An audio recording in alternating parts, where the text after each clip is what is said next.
welcome back to the Toks podcast. I'm Toks Ayunla. Happy Wednesday, happy hump day. I hope you guys are having an amazing week so far, and welcome to the second episode of the 2021 preparation series.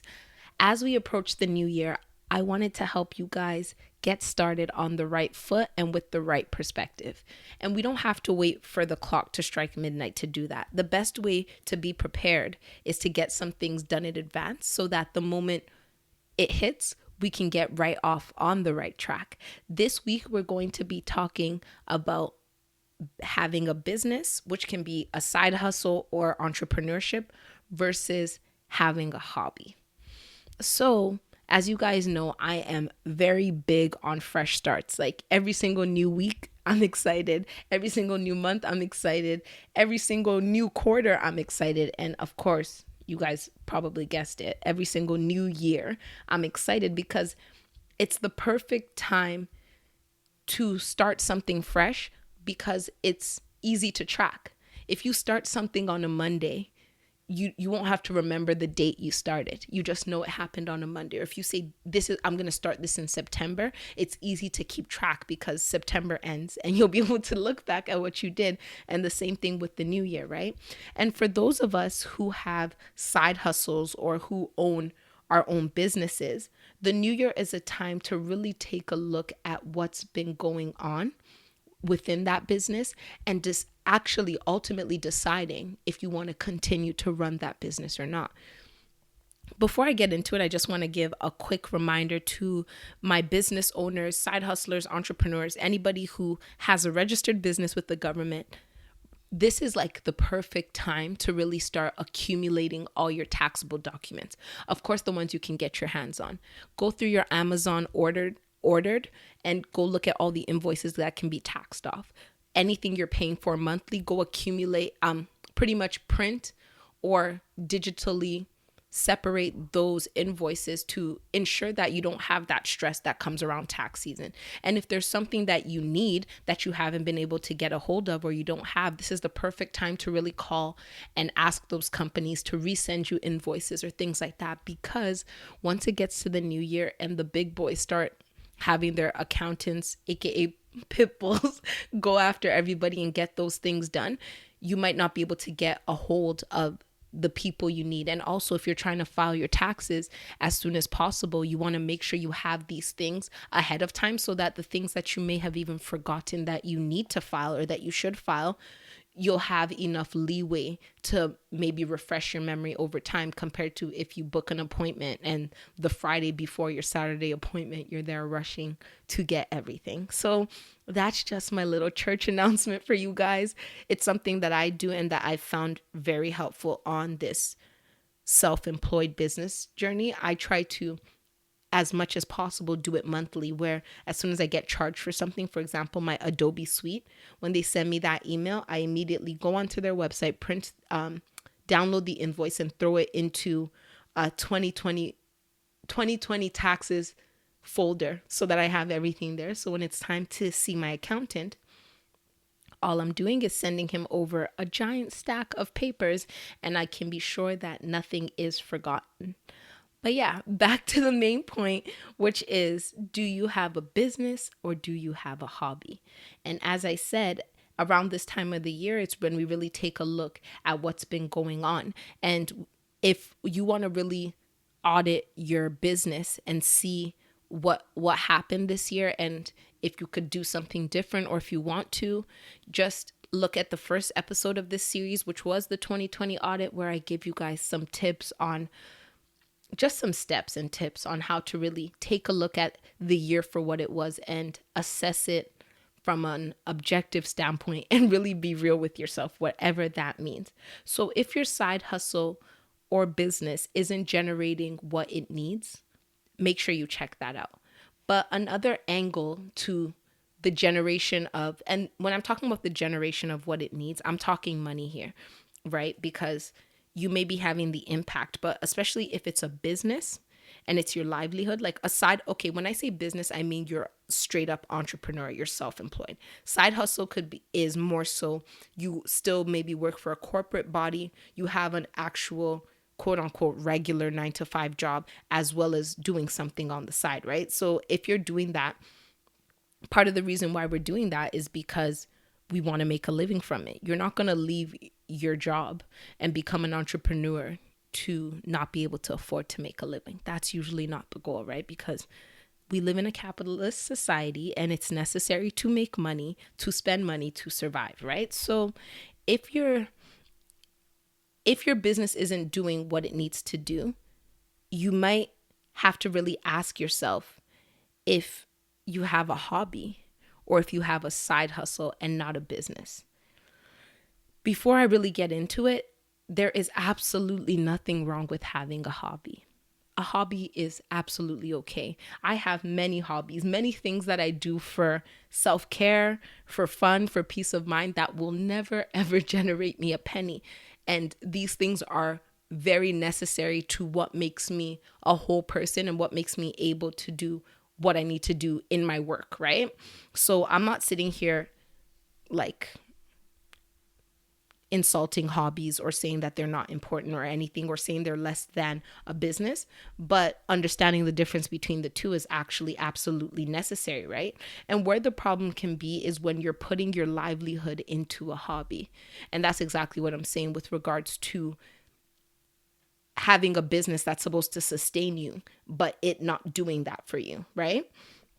And this can have you feeling extremely confused at the results you're receiving, mostly because the results for the amount of work you're putting in and the expectations of what should be happening are not matching up.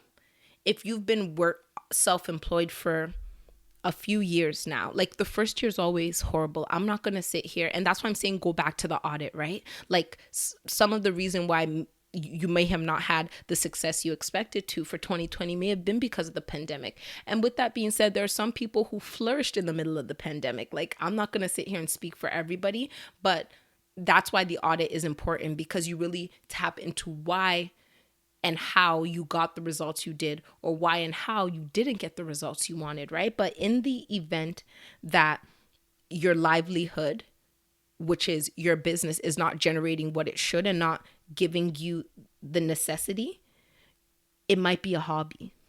And I'm just going to give you guys some differences between a side hustle and a hobby, just so you can really take a look at it and see what I'm talking about and really understand where I'm coming from. It's not an insult. It might be a read if that's what you feel, but I think the sooner we understand these things and the sooner we understand the way we move, the faster we can really take action from that place of knowledge, right? So the first difference between between a business and a hobby is that a hobby happens when you feel like it, whereas a business or a side hustle happens regardless. So of course, if you're creative, having that muse, having that inspiration is beautiful and wonderful. But if this is how you make your money and this is your livelihood, you can't afford to wait for the muse. You have to create the muse. You have to become the muse. You have to push yourself to do it. And one of the books that I'm actually reading right now that's really helping me like think about this in a really fresh way is The Practice by Seth Godin. I'll link it in the show notes, or I'll put the title and everything in the show notes. Go on Amazon in whatever country you're in and you'll find it. It's an amazing book. And another one is The War of Art by, I believe it's Stephen Pressfield. If I'm mistaken, I'll correct it in the show notes, but I'm pretty sure. But those two books let you know that it's not about waiting for things to happen. And when you have a hobby, on the other hand, when you're not inspired, when you don't feel like it, you don't do it because there's nothing attached to it. So if you love to sing, but today you don't feel like singing, you don't have to do it because it's a hobby. But when it's your work, those excuses don't work in the same way. You cannot afford to say you don't feel like it. It's your work, so you show up. The same way when you work your 9 to 5 and that alarm rings and you're like, bruh, am I really doing this again?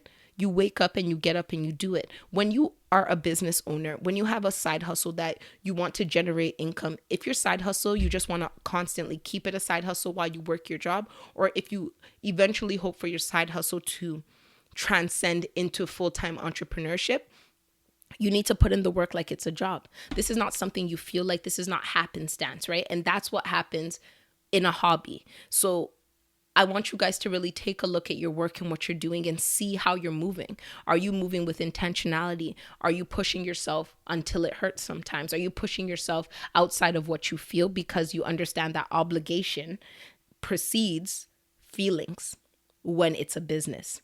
But when it's a hobby, feelings precede obligation because there is no obligation. We're not doing this for anything but our personal joy. So if it's really not bringing me joy today, I don't have to sing. You know what I'm saying? But if it's not bringing me joy today, it's still my business. It still needs to be run. I have obligations to myself. I have obligations to my clientele or my customers. Like with this podcast, for example, sometimes I'm like, oh, am I going to record today? I don't feel inspired by the topics I have or anything. And I'm like, well, this is not for fun.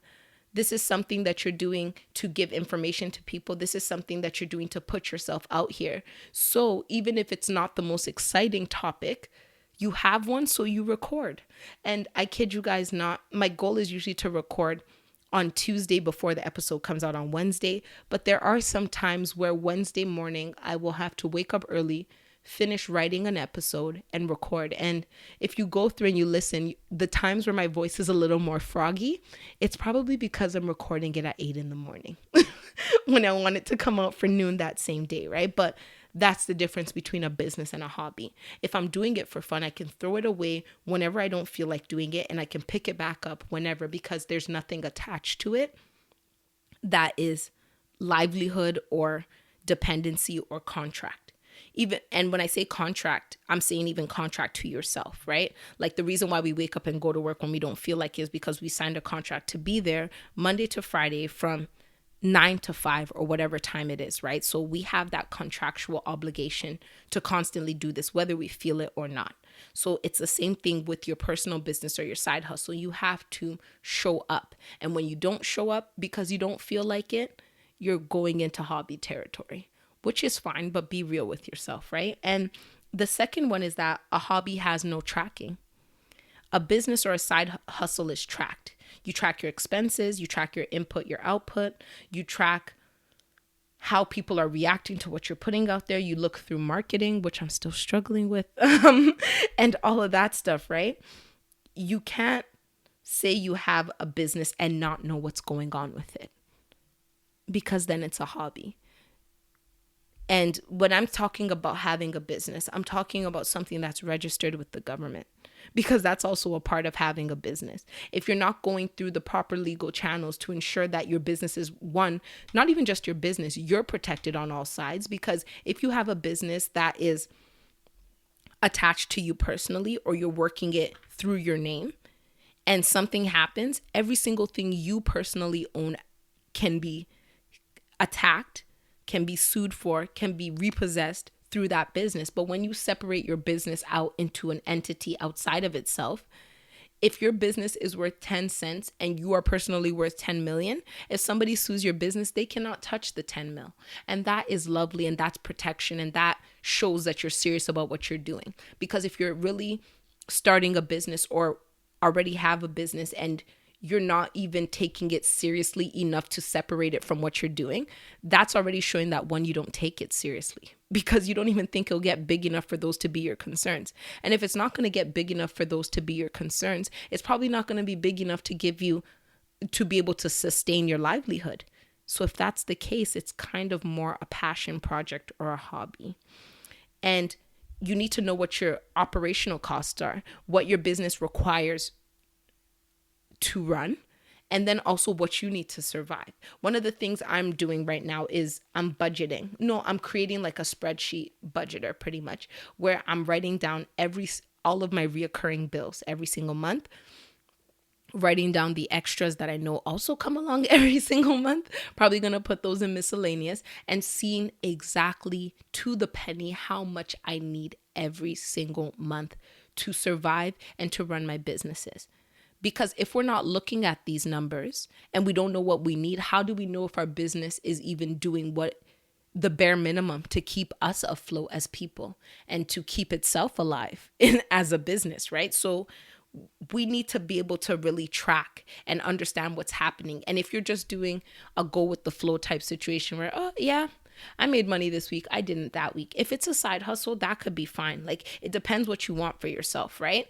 But if it's a business where you're working for yourself and this is your sole source or main source of income, it's very important to keep things tracked. And when we let things go by the wayside, it's because we're not taking it as seriously. And that's probably because it's more so a passion project or a hobby. So those are the two that came to mind first. I didn't want to overwhelm you guys or come at you all aggressive with this, because we're all on journeys, right? And whatever works best for you is what you should do. So what do you do with this information? When you ask yourself and you realize that it's a business, or you realize that it's a hobby, or you realize that it's a business but you've been operating it like a hobby, you need to assess that information. Be real with yourself. What do you actually want from this?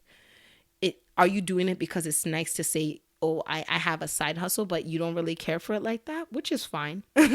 Or is it something that actually means more to you, and it's time for you to buckle up and prepare yourself so that when you enter into 2021, a new fiscal year and all that good stuff, you can make sure that you already have all your ducks in a row to get things right?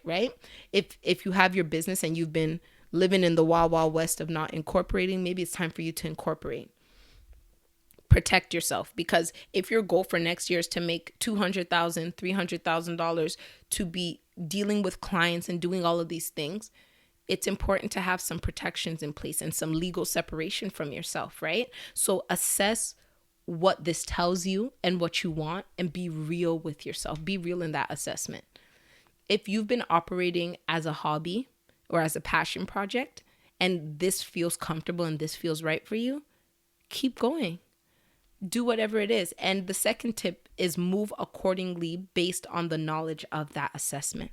So whatever it is you come to the conclusion of, whatever is going to work for you, whatever is real and necessary to you, that information is good enough. And now you make new steps and new actions based on that. And you can always go back to the 2020 audit and look through what the tips are there so that you can prepare accordingly for 2021. So that is the end of this episode. And with that, I'm going to get you right into the words to live by for this week, which are, whatever works for you is good. Don't get caught up in the hype, friends. Some people are sitting here and really, especially using the pandemic to preach the entrepreneurship. English is not my first language. To really push the self-employment and the hustler mentality. And not everybody's going to be an entrepreneur. Not everybody's going to have a side hustle, because that's not how society works. And there's absolutely no reason why anyone should feel pressure to do something that doesn't feel right to them because people are telling you that's the way to go. Because one, you won't even be able to do it well because you ain't about it like that. And two, it's going to be a waste of time that you could use to really hone in, refine, and excel at what you truly believe in and are passionate about. So be real with yourselves this week. Whatever works for you. Stop looking at what other people are saying you should do and the directions they're pulling you in, because at the end of the day, you're the one who's going to live with the consequences of your actions, and the consequences of your inactions, and the consequences of the pressure that you're succumbing to because somebody who isn't you thinks they know better for you than you, the owner of yourself, which doesn't really make any sense, right? So just take time this week to really assess, look at what you want for next year, see how your business is operating if you have one, and just make the right decisions for you. As long as you're good and you are at peace with the decisions you made, mute the rest of the noise. Mute the rest of the noise. This is a process. This is a journey. Even if people don't see it now, trust me, when things start to go the way they are going to go, all of those people are going to come around. Some of them are even going to ask you to mentor them. So stick to the confidence and move in the knowledge of what you know. And have an amazing week. And I'll talk to you next Wednesday. Bye.